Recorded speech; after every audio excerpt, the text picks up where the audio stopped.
seconds. And release. All right. Let's drink. That's it.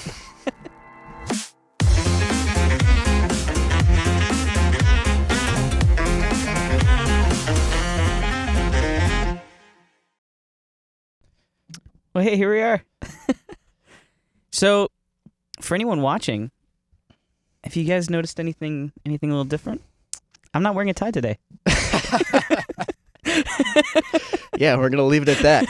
We'll leave the podcast listeners longing. Well, so we're back for another episode of the Tipsy Theology Podcast. It's been a long 2 weeks getting here. Yeah. Me and Paul have been through a lot. It's kind of crazy. But I'm proud of the progress we made. Me too.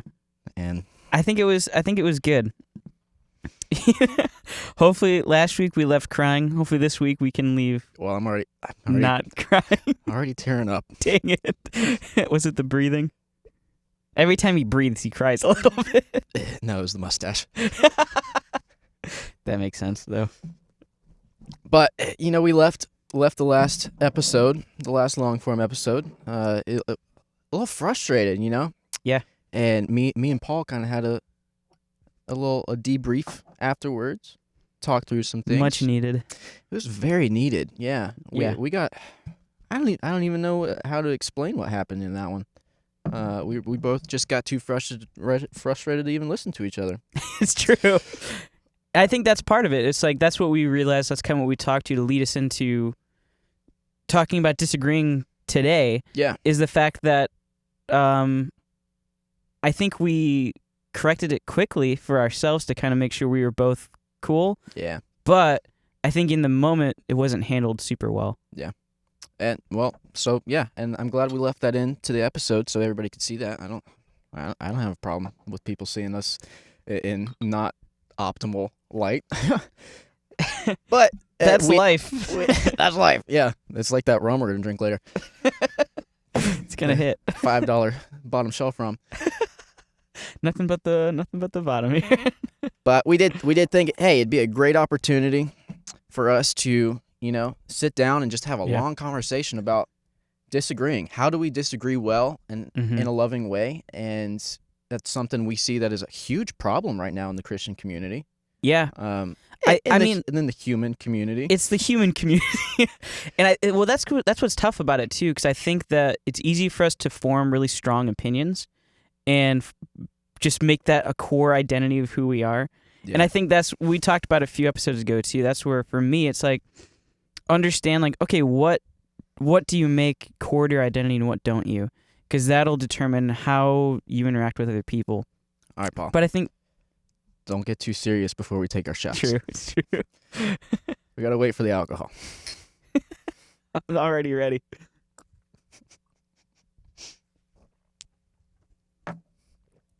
I did not mean to cut you off like that. Dude, this is so vanilla though. No, it's good. I'm already ramped up and ready to go. I know. You want to get into it. I feel that. I feel the energy. That one hit me well. But I wanted to tell a story first. Okay. Is this like me trying to tell a story? I was gonna tell the story about the two trees. So here's the thought. What if we? They're racing to fall over. I don't know why they were falling over. Old age or something. Nah, that story stays between me and you. That's a good story. No, I wanted to tell a story about how my subconscious betrayed me this morning. Yeah. And tell me about it. While I'm in, maybe that's why I'm crying. I've just been in this emotional place all day. Yeah. Because I had a dream about the dog I grew up with. And in the dream, I'm crying because where'd the dog come from? Yeah. I was like, Annabelle. And then the tears are flowing. And then I wake up and there's tears all over my face. And I was like, this is going to be one of those days then, I guess. And then so the rest of the day, I've had like this little after cry headache. I'm frustrated. That dream sucks. It was really nostalgic, and I was happy to see my dog again. So it's probably like a mixture of like happy and sad. Yeah. Yeah, it was nice. Yeah, it was nice. And it was at my the house I grew up in until I was like 8. I was like, this is weird. How do I even remember this place? That's great. It's buried deep in the mind palace. Yeah. You know what we forgot to do though? What's that? What kind of rum was this? It is Baku. Baku. I like Baku. I like the bottle. Of course, Dude. that's why I bought it. Yeah. Honestly, so that's your rule that you taught me that has never betrayed me so far. It's just, when in doubt, if the bottle looks cool, probably good. I found that to be true most of the time. Yeah. And even then, it's like, I like looking at it, so that's... Even if it sucks, it's, you can put it on the mantle. No, but I like Baku because it's also kind of ethically minded. Oh, that's cool. As much as you can be as a liquor company. Hey, they're thinking about other people. Huh. Yeah, that's kind of neat, though. It's got a cool bottle. I would put this on my shelf. Yeah. Oh, it's also got the wrong cap because remember we went camping and I couldn't get yeah. the cap broke when I pulled it off. So I had to take my other Baku top, my 5-year. This is the 8-year, so it's 2 different colors working there. That's pretty cool, though. Yeah, that cork just fell apart. There's nothing in there right now. But there will be. We got the tequila. Yeah. Mi Campo. Oh, you know what happened on the last episode? We only did tequila. Oh, yeah, that's true. That's a very heavy accident. I didn't think it would pour that much. That's why we got so angry. Does tequila do that? Because we had 3 shots. Well, oh, wait, so is that true? So I've heard so many people say, like, oh, yeah, tequila does that to me, rum does this to me, and blah, blah, blah.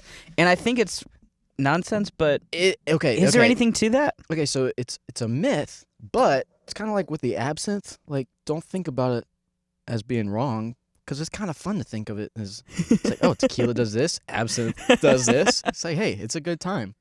Why, so why dispel the myth? You're like placeboing yourself. Exactly. That's Keep fair. the placebo so it's fun. Yeah. More fun that way. Tequila makes us cry, apparently. I've heard some people be like, oh, tequila like makes me like I have a lot of fun. I dance a lot. We just cry, apparently. Cheers. Cry and look away from each other. I was trying to I wanted you to spit that out so bad. That was close. Oh. Tequila is supreme, man. It's so smooth. Because of the Baku, it definitely brought out different notes to this one because it's much more, it's not as sweet. It was oakier, yeah. Yeah. Yeah, I like that a lot. That was really nice. Not as vanilla, but it was good. Mm-hmm. And I know we're both. So I think it's fun that we do something different every time. Okay. You know, like different kinds of spirits and stuff. Every once in a while, you get a few repeat visitors, repeat customers. Yeah, of course. But we'd like to keep it, a little bit different. So it's a little bit different. Going fancy. Yeah, we got the old... what's on deck? What is that? We got Tropic Isle Palms. Yeah? Caribbean rum. How long is that aged for? Genuine world spirits. Distilled island tradition. It's a tradition. So there's a government warning on it. Like, what are you doing? This one's a little different than the usual government warning. So I think it's aged so much they didn't even bother to put an age on there. They're like, it just keeps on aging. Yeah. Because no one will buy it. They bottled it straight from the distillery, but it's been in the back here for 50 years. You want it? It's been aging. No, so I've heard this is really good mixing with stuff. That's what I've been told. I've never actually... I don't think I've ever done it. So it's like vodka, basically. Yeah, it's kind of like... really it's good kind of with like mixing with stuff because it doesn't change the flavor of your juice if you got enough juice. If you have to really counteract the flavor. Well, no, so I had Sailor Jerry, which is notorious for just not being everyone's favorite. But I've been told that it's amazing when you do homemade eggnog. So I went out and got some, and I made homemade eggnog with it for Christmas. And it was really good. But I don't know how much that was all the other stuff you put in it. And then you suck. Trey has poured a quarter shot for himself. And I have a very, very accurate half shot here. All right. So on the first sniff, I'm getting hints of, what is that? Is that rubbing alcohol? Hey, that stuff's hard to come by sometimes. You got a VCR nearby you need cleaned? Did you ever do that? Germex? Did you have a VCR when you were growing up? No, I'm Gen Z. That's right. No, of course I had it. So as Of course a I had a millennial- VCR. What's wrong with you? These kids these days and their crazy technologies and their blue teeth. But yeah, we see.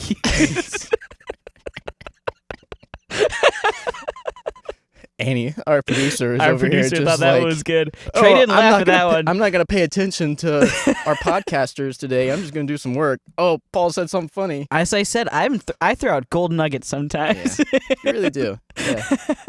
Sometimes there's some diamonds in the rough. Yeah, a lot of rough, but some diamonds.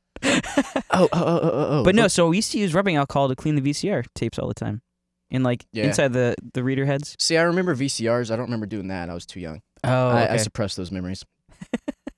But It's too many to suppress. before we take the shot, Yeah. because once we take the shot, we gotta actually get in the conversation. That's true. Prefer the banter, you know. I'm going to disagree with you right there. I don't think we need to get into the conversation. Do you like how I did that? That's called a segue. You'll get that on the ride home. But the best part is we're not actually segueing into it yet. Well, because we had that review this week, and I Yeah. think both of us were like, "Oh, yes, this is why we do the podcast." Because So we have several reviews.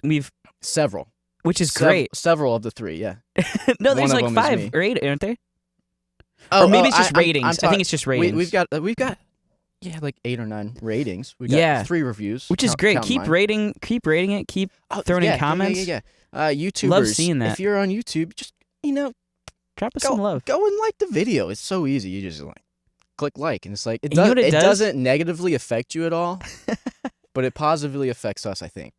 Yeah, it makes us feel really good, and it makes you feel good that you're making us feel good, hopefully. Yeah.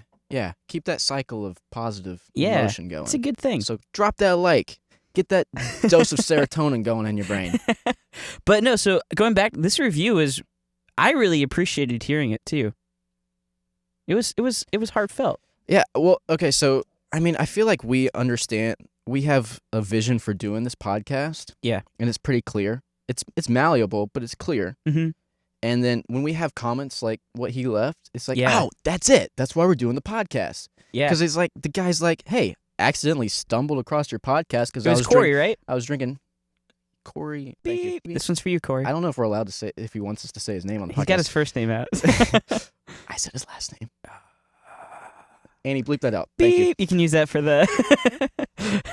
Anyways, yeah, and so I read this comment where he was just looking up Highlight, the beer we were drinking. Yeah. Some pronounce it JLA. Nobody really knows how it's pronounced. Apparently, only 2 people in the world pronounce it JLA. And Everyone else knows how to say it. well, everybody else is probably wrong.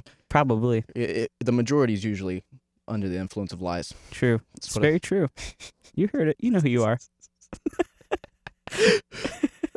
Anyways, no, so he's drinking Highlight. He looks up Highlight because he's like, oh, I'm going to look into this beer. Yeah. Finds a podcast about God. It's so random. And it was kind of difficult for me to understand what he was saying, but what I understood him to be saying was because of our podcast, he was kind of questioning his relationship to alcohol, like Yeah. whether or not he should tone it down. And I was like, wait, if that's an outcome of our podcast, we're doing something right. We're doing something right. I'm not even going to make the joke. Because we are not condoning, poor alcoholic behavior. I think we are just, if anything, opening it up to the conversation that so many have just decided, hey, it can be, have serious negative outcomes, which we both agree with. Yeah. When it's abused, but that doesn't mean completely shy away from it. Yeah. So. And I think that's what's funny about it too. And I think his review is, like you said, it kind of hit what we're trying to go to, which I've been saying a lot in these last few episodes, is that if we're trying to teach anything, we're not trying to teach anything. We're just trying to open a discussion. But if there is one thing, we're trying to show it's okay to ask questions. It's okay to really dive into it. If someone told you this, it's like, oh, well, let's look into it. Let's figure it out. Yeah. It's okay to question. We ain't scared. Yeah. We ain't scared. I'm not scared of some ideas and questions. Literally, God is totally like, yo, you got no reason to fear. Come at me with your questions. I can handle it. Anyways. Yeah, it's true. I don't know. Somebody defined faith. How did they say it? I listened to some podcast where they define faith as, being willing to doubt. Like it takes faith to doubt. It takes faith to ask questions. And I think so. I think so, yeah. That's interesting. But don't think about it too much. No, not yet. Gotta think about this. Cheers.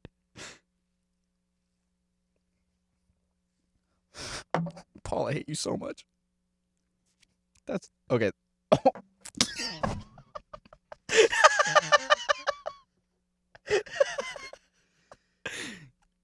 So I think Trey loved it.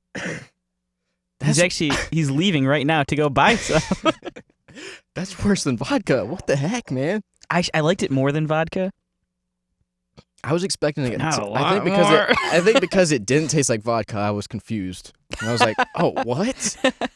I was like, "Yeah, sure, we'll drink that cheap crap on this show. I don't care. It'll just taste like vodka." So I was like, "Worse than vodka?" Oh man, I couldn't even prepare for that. Yeah, I think I expected more flavor from it. Yeah, I think that's part of what it was for me.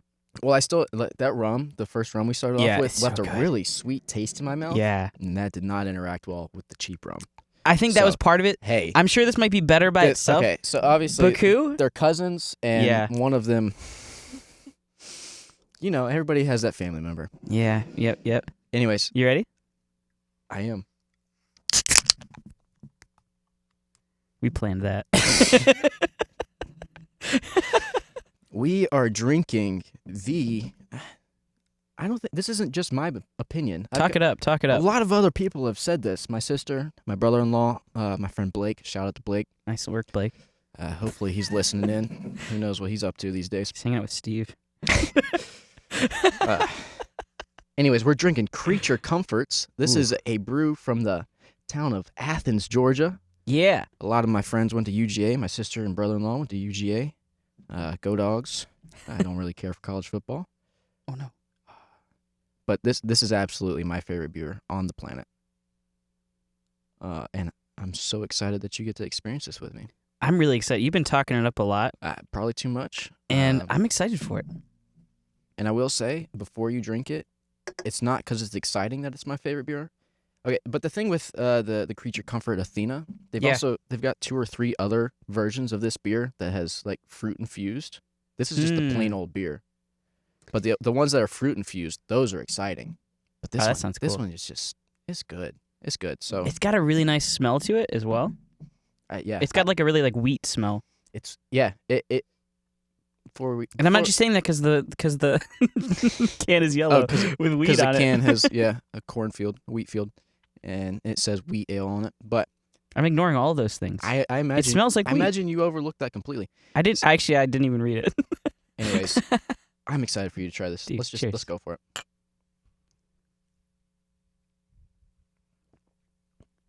Yep. Ooh. That's her right there. I think I want a part 2. Okay, yeah. Don't even know if it deserves a part 2, but if it gets this beer back. Well, I like it because it tastes almost like a sour. Sours are my favorite beers. But yeah, it's like super weedy. Yeah. Like, it really is. You expect like the cheap beers to be weedy, You got your Budweisers, and I don't drink cheap beers, so I don't know their names. But this one, wow. Dang. Yeah, and it's like it's really light too. It doesn't sit heavy. That's good. I'm enjoying that. Yeah. All right. So we're going to sip on that. That is a Creature Comfort right there. Creature Comfort Brewery in Athens, Georgia. Comfort. If you come across this and you work at Creature Comfort, hit us up. You owe us money for the free advertising. We believe in that retroactive invoice. We'll do the work, then bill you.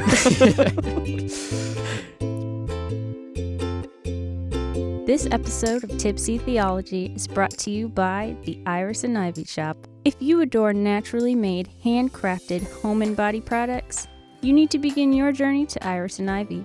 The Iris and Ivy Shop is where you can immerse yourself in naturally scented wax melts, essential oil body soap, and even their exclusive luxury whipped sugar scrub and lotion. It'll leave your skin feeling soft and luxurious. For yourself, a best friend, or that mentor in your life that works way too hard, Iris and Ivy has a special gift for anyone. You can find them on their Facebook page, Iris and Ivy Shop, or on their website, irisandivyshop.com. Oh, and don't forget to use the discount code TIPSY to receive 10% off your purchase. Iris and Ivy, made responsibly with smiles and love.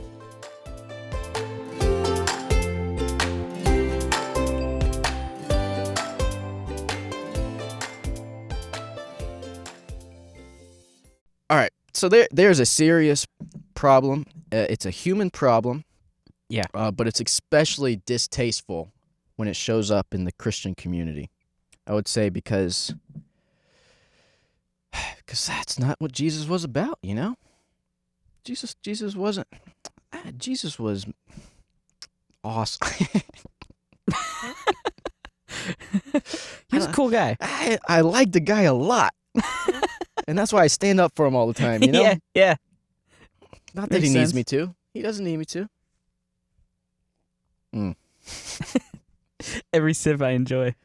But no, I think if Jesus came back and he saw, well, he can't see it. I think If he was in this room and he told us, he's like, "Hey, what up?" he'd be like, man, with all these schisms and denominations splitting up, Yeah. what is going on, man? Side point: schism is a really fun word. Schism. Schism. I enjoy the word. So. It's a good word. So Some vocab for you guys. I'd like for all of humanity to just get along. Yeah. But especially Christians.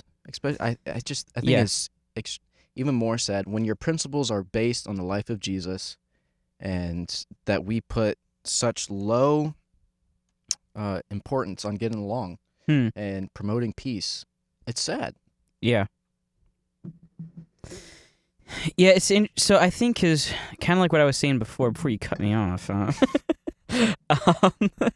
No, I think because that's one of those things that, and this is where I'm at with it, and I'll even lead with this, and then I'll come back and answer it. I think everybody is dishonest. I think everyone's a liar, and I'll come back and answer that. But I think one of the things I will say first is I think everyone, myself included, I think we have certain ideas that we hold so close to ourselves that if anyone disagrees with it in any way, it's like, uh-oh, enemy, you're trying to change who I am as a person. Yeah. And that attacks my entire being. And I think there are some things, like when it comes to, I'm just going to throw out the first thing that comes to my head because I was just talking to someone about infant baptism. Or even like styles of baptism. Is it a sprinkle? Is it full submersion? Is it you drowning the person? Whatever it is. It's like in my opinion, it doesn't matter. You can hold an opinion, and that's okay that you feel strongly about that. But if that stops you from communing with another person who believes differently, I think you're in the wrong. I think there's a problem there. We're all really just we're creatures of comfort. That's why it was Shout the out to Creature perfect Comfort. beer. You owe me You more owe us money. That's 2 sponsorships, right? Yeah. Ideologies are comfortable. Yeah. But Christ doesn't call us to comfort. He Yeah. calls us. Ooh, I wrote down this quote earlier. Can you call it a quote if you're the one that came up with it? You can quote I'm yourself. quoting the Reverend Trey. And he didn't like that. Uh-oh. Okay. Pretend I said it, then you quote it. This is. Well, it depends on what you said. I don't know. I don't know. Do you want to put your name on this? I think it's. I'm not making any obtuse statements here. I just wrote, it's so easy to be angry with someone you disagree with. It's hard. And then I also said, holy. Hard / holy. to love them. Nothing to it. But Nothing. it's just Yeah. But I think I'm not gonna say it's profound because I said it, but it's indicative. I think it is indicative of who we are. We take the easy route so often. It's like, oh, you're not cool with infant baptism? You're not cool with pedo baptism? Shun. Yeah. It's like, what? What? Are you kidding me? Yeah. And go ahead and start thinking about this. I'd love to have, I mean, not an answer, but more of a a better way of viewing it. But what's the extremes of this, man? How extreme are we willing to love people that we disagree with? You know, Yeah, so I'll because I was actually talking to someone about this just the other day. I think that I would even say it's like there are very, very few things to break communion or fellowship with someone over. Yeah, go. You say this, and I have something I want to. Yeah, sure. Yeah, so that's what I would say. I think there are very few reasons to. And I think that might be something that most people would agree with as a statement. But in practice, it's very difficult because it's very tiring sometimes. Okay. But I try to practice and I try to work through it. It's like, yeah, if someone disagrees with me, it's like, I would say unless they're causing, or at least threatening to cause or trying to cause physical harm to you or someone you love, there's no reason to break fellowship with that person. I'm glad you said that, because that, honestly, that has been when I'm thinking of when is it so important to disagree with somebody that you take action to, Paul, what verse I'm talking about? It's in I think it's 1 Corinthians, where he's like, this is where you draw the line, and people should be put outside of outside of our gathering. I think I know what you're talking about. Yeah. And I think the line is, and I don't like saying drawing the line, because we still want to love these people, and we still want to, and accept the image of God in them. But if what they are doing is harming other people, that's when we say, hey, we're not okay with this. And even then, so this is something I'm struggling with, though, because even then, we can't force them to change. Right. I don't know how to handle that situation, if I'm being honest. And I would say for myself, this is my thoughts. This isn't an answer necessarily. Even with that, it's like, even if it's like, okay, it's coming to the point where I have to break fellowship with you because of this, I'm still going to love you. I still love this person, but I'm going to trust God that someone else can love them in a way that I can't, and it can help that person. That's kind of where I'm at with it. Yeah. But again, I think those are very few and far between. So I was doing research for this topic. Good beer. Times 3. And I kind of went.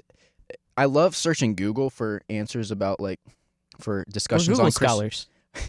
I try not to be, but what I love about it is the overwhelming majority. What you're gonna find is like conservative evangelical takes on stuff. And part of that's the language. It's like I remember I was telling you about with inerrancy. That's such a Christianese term. You couldn't find people that didn't believe in inerrancy. Yeah, which I was if you type in, I'm seeing them everywhere. Like Bible is errant or whatever it is. You can only find people talking about how it's not inerrant, which is like, that was great. But now I'm trying to find the other argument. Well, Paul, this is not the podcast. It's true. But nobody's arguing for an errant Bible. It's either it's inerrant or doesn't matter. Or it doesn't matter. Who came up with this term anyway? I'm not going to get into it. That's not the podcast. The point I was bringing out with that is like, sometimes it's like the language is tough. Yeah. So you're like, oh, how are other people speaking? Yeah. Okay, so I did some research. I was reading some of the stuff that the evangelicals were saying because I wanted to see what's the other side think about all of this. Yeah. How can Christians get along? How can we just get along, And I thought it was funny. I kind of liked some of the things they were saying from an abstract perspective, but then when they would put the examples in, I was like, oh, guys. Is this the kind of Christian you want to be? Anyways, so, one of the points they made was give others the right to form their own convictions. And I was like, a freaking men. Yeah. Okay? don't force your convictions on other people. Mhm. We did that We in talked the about that. in the Yeah. Whiskey Wednesday episode. And then in the in the description of that, statement, he wrote, "Let me be clear. There are issues that are not open to debate." And I'm thinking, I think so. Mhm. I think those I'd issues agree. are those that harm other people. Those are Mhm. not open for debate. If it's harming you or somebody else, hey, I'm not cool with it. Mhm. I don't know what the proper response to that is. I think what do you think the proper response is? Yeah. So it's interesting. So I know I even Because we can't force for myself. proper what we think is proper, right? I even look at the biblical side of that too, and so I'm not prepared. I wasn't prepared to talk about this side of it, but it's Sure. in the whole thing of like, oh, if there is a disagreement or an issue between you and another brother, it's like approach that person, talk to him. If it doesn't help them, bring another person with you and talk to him. If that doesn't work, then you can bring it to the church. Mhm. And that's kind of how I think about it. It's like, oh, if there's this disagreement or something happening, it's like, I'm going to do everything I can to try to resolve this issue. Yeah. But if it comes to the point where it's like, it's not getting resolved, the other person's not willing to work with this, then it's like, we got to end it. Yeah. That's kind of where I'm at with it. I'm and- gonna try to give someone as much chance as I can and Yeah. help it. But if it just comes to the point, it's like, this can't be helped, then I'm out. Yeah. And I like what you're saying, but I also play a little devil's advocate, but Yeah, not really, please. because this is still a concern I have. What if the church is the one that's in the wrong? Mm. What if you believe this and then the church backs you up and y'all are the one that are wrong? That's difficult. Especially, okay, so here's an example. I don't like Mhm. using this example. I feel like you gotta go the old Martin Luther route. That way, You start nailing stuff to the door. Sure, yeah, but I think of all of the sexual abuse allegations in human problem. It is a human Yeah. problem. Yeah. But it's shown up a lot in the Catholic Church. It's shown up a lot in the Southern Baptist Church. Yeah. But it's a human problem. True. And man, sadly, a lot of times, the church or the pastor who represents the church defends the abuser, and that is just so Mhm. overwhelmingly sad. So I'm not throwing it out there to make a point or anything. I'm just saying that sometimes, what if the church is the one that's in the wrong? Yeah. Which that's a hard reality to deal with when you are when you are. Well, I mean, it's like Jesus, who Yeah. was a religious leader Mm-hmm. against all the other religious leaders. Yeah. The religious leaders did not support him, Mm-hmm. and they killed him. Anyways, here's back to he says, "Give Yeah. others the right to form their own convictions. Let me be clear. There are issues that are not open to debate." And he says, this is the issue. "We are compelled to persuade others to accept Jesus Christ as Lord." Think about it for a minute. It's not abrasive at Mm-mm. first, but then you have to think about it. What does he mean by "we are compelled to persuade others to accept Jesus My Christ as first Lord"? thought, Because I my made first something thought is like, it's a poor example to use because there's so many ways to interpret what he's trying to say. well, so I don't have anything against that statement, but Yeah. I know we disagree completely on what he means by it. Mm. I don't want to get into this because it's going to just cause more disagreement. But I'm not so compelled to have people raise their hand and say a prayer. Mm. I'm more inclined to be compelled to share the good news of Christ, that there is a reason to have hope. Mm. And obviously, from past episodes where I've said, hey, I think you can be a Christian and not believe in the resurrection, and other heretical statements like that. I believe these things, but I'm still compelled to share what I see as good news, which is that Christ came and died and resurrected. But in the abstract, to me, that means, hey, there is a reason to hope. There is a reason to believe that there is a God that is for you, that is for the good, and I believe that you should align yourself with that good. Mm. Because I love you. Yeah. Because I think this is the best route for you. Hmm. This is the best way for you to live a fulfilled life is to walk the way of Christ. Hmm. But then we Yeah. start to find out what is the way of Christ. Right. And it turns into this legalistic, well, don't drink, don't dance, have no fun, and then you're going to live a fulfilled life. It's like, Yeah. But These gets tough in These there. are the people It's I true. disagree with, and I'm trying to learn how to still love. Yeah, and I think that's tough. That's what it's like when it comes to this whole thing is like, yeah, how do you love that person? And I think part of that is realizing that, what is a person? I think it goes to a large aspect. And it's like, is a person their ideas? Or is a person something We seem to act bigger like than it. that? We act like it, don't we? We do. I think a lot of times we tend to. But I'm of the mind of like, no, a person's bigger than their ideas. And that's what we love. We love the fact that they're an imager of Christ. Yeah. They're an imager of God. And it's like that's what you love. You don't have to love what they're saying all the time. But it's like you can help yourself and them by saying like, hey, let's work through this. Let's talk about it. Yeah. Kind of like what we're doing right now. It's like we don't agree on a lot of things, but we're willing to kind of open ourselves up and saying like, hey, let's present what we think, and we'll challenge each other. Yeah. So this is another article I was reading from the evangelical community. One of the points they made was try to depersonalize the issue. Yeah. Help the disagreement to become an academic issue rather than personal. One Christian against another. To make this happen, you will probably need to involve others on both sides. No, we don't need that. Just me and you, Paul. We don't have anybody backing us up. But people are not their ideas. They're people made in the image of God. Mm-hmm. And that's what we need to see first. And that's what we need. If we have reason to disagree, that's why we should disagree. Is because our goal, and this was going to be my main point. I forgot to mention it. Is before you start to disagree with somebody, make sure your motivations are aligned. Yeah. Make sure your motivation is for the sake of love. Mm. The reason I disagree with you is because I love you, and I hope you disagree with me because you love me. Yeah. And if we can't get that right, it's not worth We're having not going a to find a disagreement. good. It's not going to be good going forward. It's not worth it. Yeah. And so, cause it all applies. So I'm going to bring this back up because I mentioned it earlier. My little clickbait title. And I'm sure everyone's restate wondering. that. What was the clickbait? Everyone's a liar. And so I go to that, and it applies to what you just said, too. The fact that the person we lie to the most is ourselves. We lie to ourselves about everything. We're very dishonest with ourselves. And I think that's where a lot of it comes to with, this is what I learned for myself, especially with disagreeing, is the fact that I tell myself a lot of lies sometimes. When I read the Bible, I say, oh, it said this. Mm-hmm. No, it didn't actually say that. Your eyes read something very different. Yeah, you had a bias. Yeah. Confirmation bias. Yeah, or someone says something, oh, you meant this. It's like, well, you're interpreting it through what you want them to say sometimes. Yeah. And I think that's where it's like, okay, let's be honest with ourselves when we go to reason through something, when we go to look into it. What is it actually saying? What do you actually believe? What is, are your thoughts actually coherent?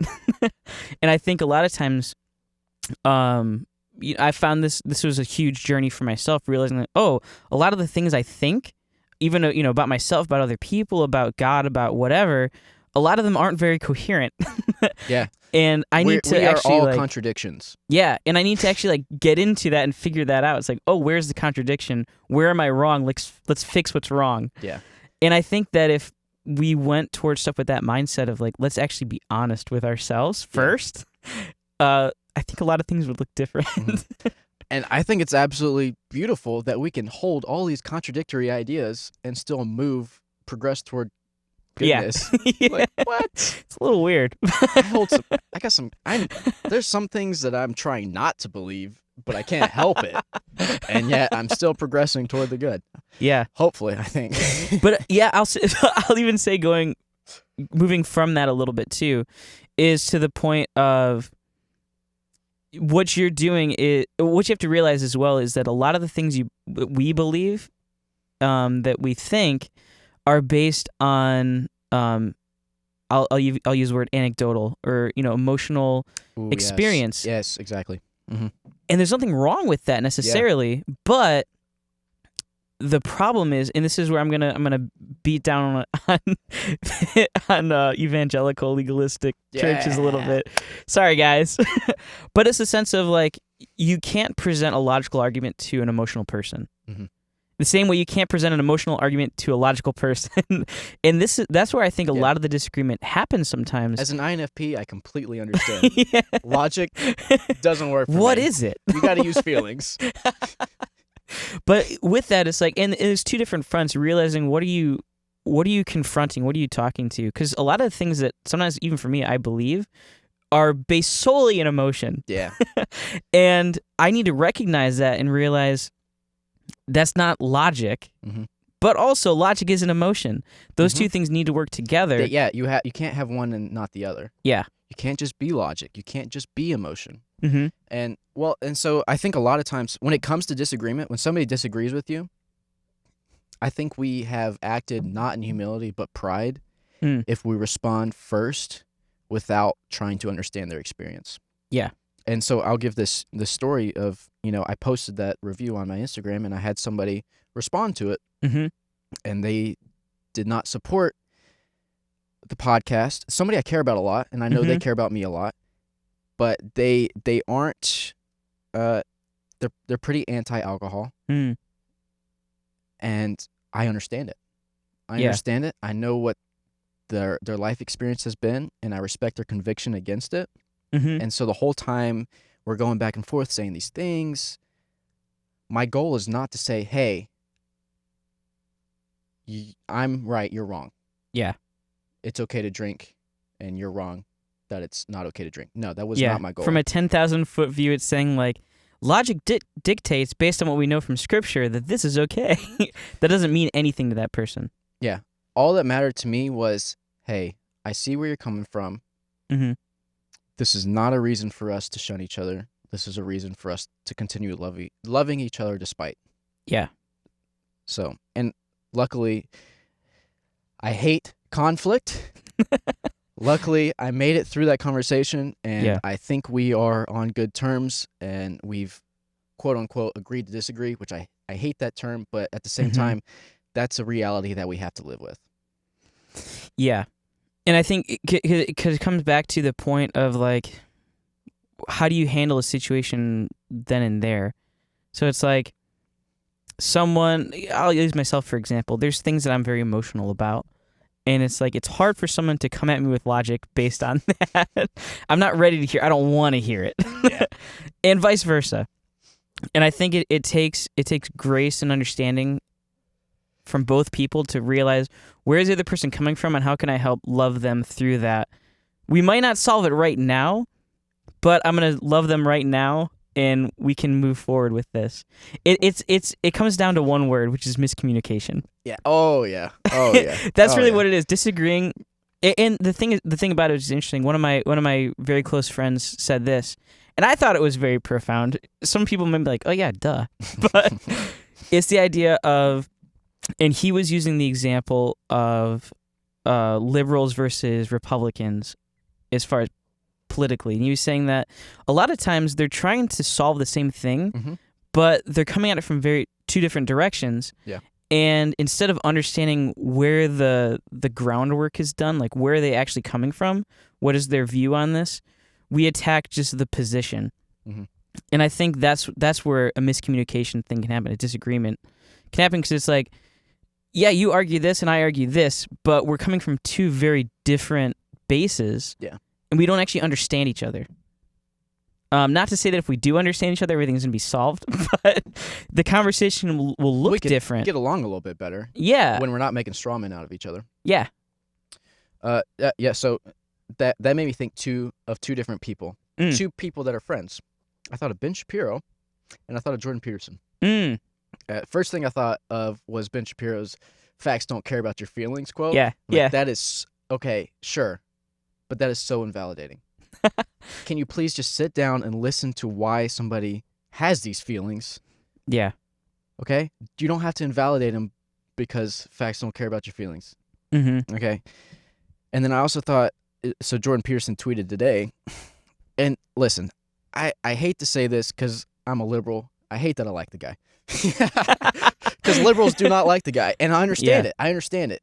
Oftentimes he kind of functions as a Ben Shapiro where he's like all about the facts and not about the feelings. Yeah. Feelings are important. And so today he tweeted stuff about, Black Lives Matter as an organization. He was like, against it because it's too far left for him, and he was like, cancel me. And I was like, dude, is this really the approach you want to take? I get it. You have a conservative leaning. But, I mean, you're a psychologist, man. Can you not just humble yourself a little bit? Which I think he is a pretty humble guy. Yeah. Sadly. Sounds like someone who's just like fed up with the comments and the DMs. I was like, don't let the far left push you to the right. Yeah. Which it's like Jordan Peterson of all people, because he's a classical liberal, right? Yeah, he's a classical liberal. He's a Canadian liberal. Yeah. So it's like he's a Canadian conservative, which makes him a classical liberal in America. It's weird how that works.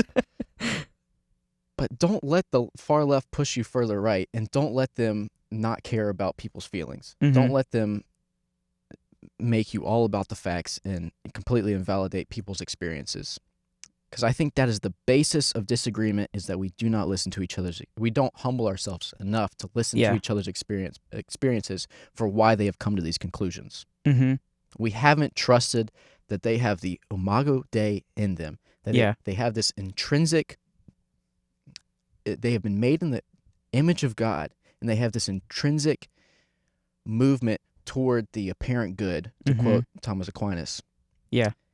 Even if they are slightly wrong, completely wrong, or just completely depraved like we are. You're supposed to laugh at that. They are I still believe that they are projecting themselves toward what they think is good, and in order for us to understand that, we first have to listen to their experience. Yeah. So it takes a lot of GD humility. Not going to cuss on this episode. This one's clean. We'll see. We got a few minutes left. But yeah, so what I'll say too, to myself even thinking this, and I think this is something to realize, it's like, it's exhausting. And that's what you have to understand getting into it. It's like being able to, so like for me, it's like I have my thoughts and my convictions about things. And it's like, oh, if you just follow this, it's really easy. And I think that's where the more legalistic side takes over. And it's like, oh, yeah, just do these things because I've already reasoned through it. And if you just do that, it's fine. But not everybody has. And I think that's not everyone's in the same place. And it's exhausting to have to go back and talk through it all the time. And I know I've heard people even say, like, I just don't want to deal with it. I'm tired of it. I don't want to talk about it anymore.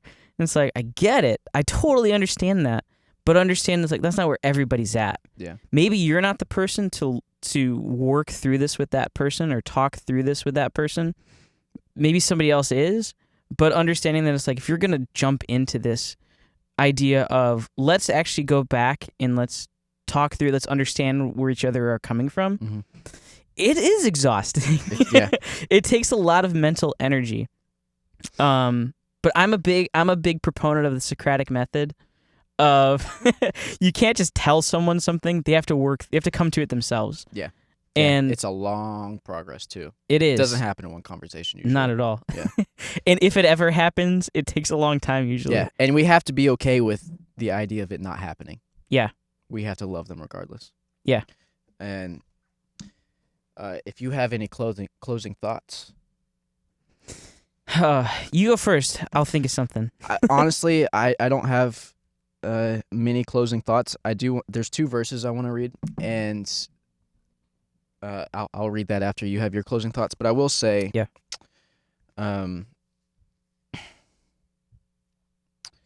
disagreeing with somebody is a holy act, but it is not as holy as loving that person and meeting them where they're at and having the humility to realize that I might be the one in the wrong. So I really think that the goal should not be to prove that you're right, but to come to a place where you can be in union with somebody that disagrees with you. There is unity in diversity, and realize that every single person is special. Special is not the word I want to use, but I can't think of the word I do want to use. Unique. Every single person is unique. We're like the snowflakes. Not a single one looks like another one. And the only way we're going to have unity is if we realize the diversity. Mm. Not if we take the diversity and co-opt it to where the diversity fades away. Not if we say, "Oh, I don't see color." No, we see color and we celebrate all of it. We celebrate the diversity. We celebrate the hardships and the unique experiences every single individual has, because the divine has been in every single one of those experiences. Mm-hmm. Every single person has experienced God in a different way, and they have that to bring to the table. Yeah.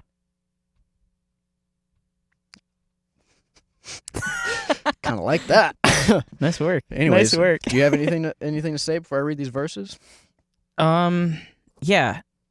I guess what I'll say, and I don't want it to be long, is the sense that, let's go back to the question. How do you disagree with another person well? Do you understand the other person? Which is a big question, and I think that's where it comes down to one word, which is discipleship, which is fellowship. Mm-hmm. 2 words. And that's kind of where I come to it. You can't... how do I want to say it? I'll say this as well, because we talked about the logic versus emotion thing, mm-hmm. and I think this is one of my old pastors used to say this. So I thought it was good. It was just a sense of like, how you feel, your feelings aren't invalid. Like if I feel a certain way, if I'm responding a certain way to something, that's not invalid. Yeah, it may be incorrect as far as like that's not the intention of the other person, but the reason I feel that way isn't invalid. Yeah, your feelings are valid. Yeah, and I think that's important to understand too.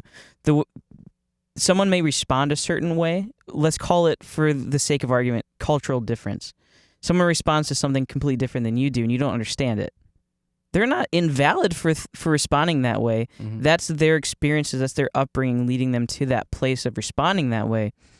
But it's your responsibility to understand, okay, how do I love this person through this? How do I make my intention, like it's understood? Yeah. And I think that's the important thing with disagreeing with someone. Miscommunication, don't miscommunicate with that person. It's going to happen. It'll never stop happening. Yeah. Well, I mean, like I said in my essay, I think we'll link that to this episode. Yeah. Was nobody understands another person. True. Not fully. Not fully. And that's yeah, I think that's important to understand. And that's kind of where I'll end with this, is in the sense of like, it's exhausting, it's tiring, but it's worthwhile. Mm. And it's a holy act. Yeah, I think that there's very, very few reasons to break fellowship with a person. The struggle to get along is holy. Yeah, and I think whether it's something that's they disagree with who God is, they disagree with Christianity in general, they disagree with your view on baptism, they disagree with your view on communion, whatever it is, I don't think those are reasons to break communion with someone, mm-hmm. break fellowship with someone, but they're a reason that you can try to understand that person and love them and challenge each other. Yeah. That was a lot of Christianese right there, but I love it. There's a lot. I love it. That reminds me of my upbringing. My upbringing. I don't necessarily mean it to sound that way. Well, and I think it's... I guess to really break it down to like a very simple thing is, you don't fully understand, like you said, you don't fully understand where another person is coming from, but you should try to, and you should be honest with that person and open with them and saying, hey, I don't fully understand it. This is my intention. This is what I was trying to do. Yeah. This is how I'm trying to love you, and I want to do that well. Let's be honest with each other, and let's just work through it. Mm-hmm. Let's challenge each other. Oh, man, Paul, I love you.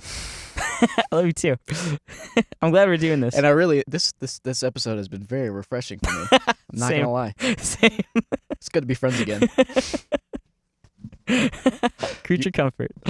We should smoke a cigar after this. We should. It's the glory of God. All right. I want to read 2 verses, just mm-hmm. in like a meditative way. We opened with the breathing. Let's close with the meditation. Romans 14:19 from the NRSV. Say it more sultry.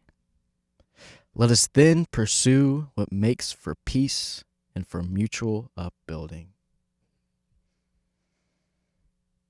And a reading from the Old Testament.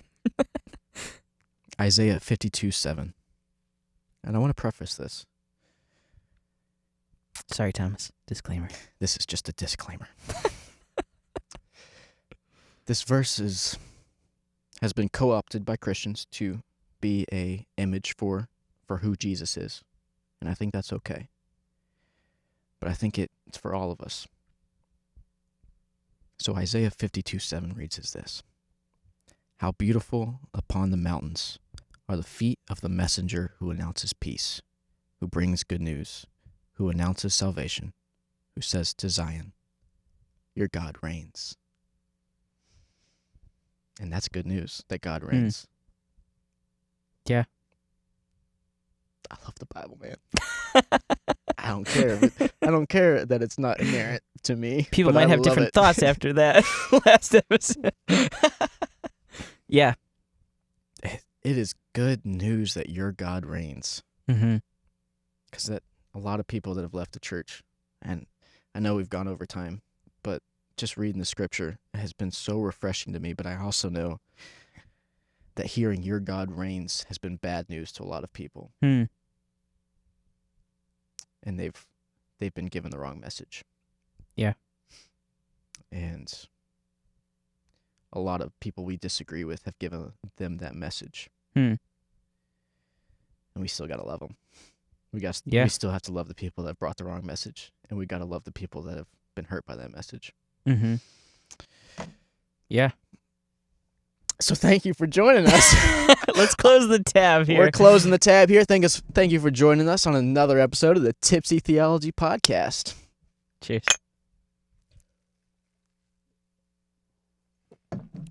Thank you guys so much, whether you're watching or listening or ASMRing. And catch us next time on the next one. Yeah, and thank you to Maximize Social Media and Annie Lee for producing this episode. We'll catch you guys on the next one.